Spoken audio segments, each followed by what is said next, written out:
Alright, as y'all can see, I'm done wiring up the entire truck as far as the lights that were added on here.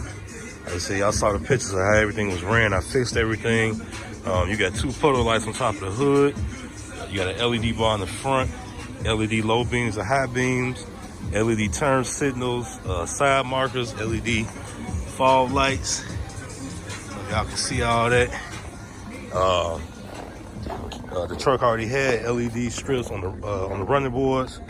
They were switched back, so I added those to the turn signal circuit. So when you turn the turn signal on, they switch to yellow. You got an LED bar in the back of the truck also, and everything is being controlled as far as turning each light on by this toggle switch panel that I custom wired up, and I cut it, put it in place of the stock DVD player. So